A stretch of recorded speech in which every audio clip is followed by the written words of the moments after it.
This is the Paltalk News Network. The views expressed are solely those of the speaker and not necessarily those of Paltalk.com, AVM Software, or its advertisers.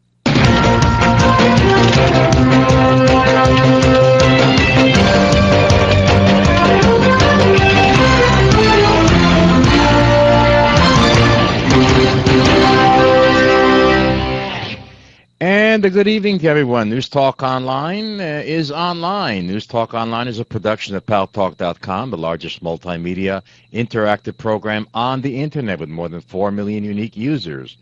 On demand on iTunes and on YouTube and on Gary's blog, www.garybaumgarten.com, where you are invited to comment whether you agree with Gary or not. And don't forget to go to the www.paltalknewsnetwork.com and add your commentary there also with no retribution. Thanks to our friends on CRN Digital Talk Radio. We're syndicated coast to coast across the United States to 12 million additional households and syndicated by Digital Sounds Barnsley in the United Kingdom and by ASI Radio and TV. I am not your host, Boaz Frankel, because Gary is here, but he came in just a little late, and we had to start the show without him. But now that he's here, it is all yours. Yes. Did you see how I directed him? Like I'm a conductor? Hey, thanks, Buzz. You did a great job. Basically, what happened is I decided to reboot my computer before going on the show because I was on it all day, so I wanted to clear it out a little bit. And Vista decided it was time to do updates.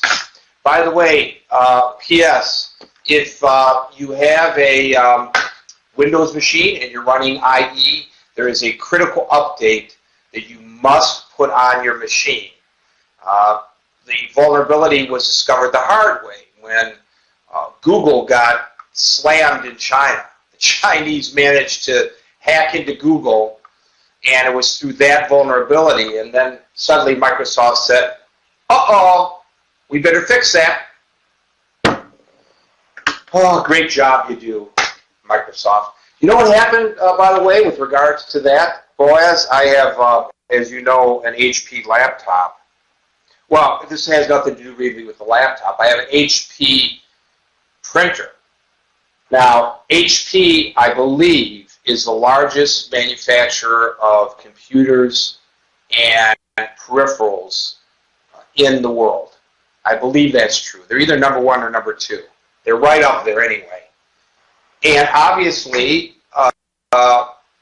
they've been able, through Windows, to drive HP machines, all their printers and other peripherals. Well, apparently, when they went from IE7 to IE8, they screwed something up where Windows no longer, at least Internet Explorer, would no longer power anybody's HP printer. So HP had to come across with a patch, which they gave everybody. I don't understand how Microsoft manages to upgrade from Internet Explorabilities and failure to drive peripherals that they've been driving for, the beginning of, ever since Al Gore invented the internet. Well, Gary, that is why you are a journalist and not an IT guy. Well, as a journalist, I am asking an IT guy the question, and I can see that you are preparing to run for office because you sidestepped it. No, I didn't sidestep you. It's just the way you put it, but I can answer that question, and the answer is very simple. It's not for you to ask questions like that. All you need to do is go to the store, buy Microsoft products, and live with it. Yeah, and pray that they will work and not cause for the Chinese to hack into my computer. Not that I have anything in my computer that the Chinese would be interested in, but I'm just saying. Hey, two stories I want to talk about today. If any of y'all have anything else you want to raise on this Friday, please feel free to do so. Of course, we're going to talk about Haiti again. But shortly before we went to air with this program on the Paltalk News Network, we brought to you live President Obama's town hall meeting in Ohio at a community college, where he is attempting to reinvigorate support for himself by going out on this Main Street tour and presenting himself as a populist president. And it was a stump speech just like the ones he so successfully conducted during the election.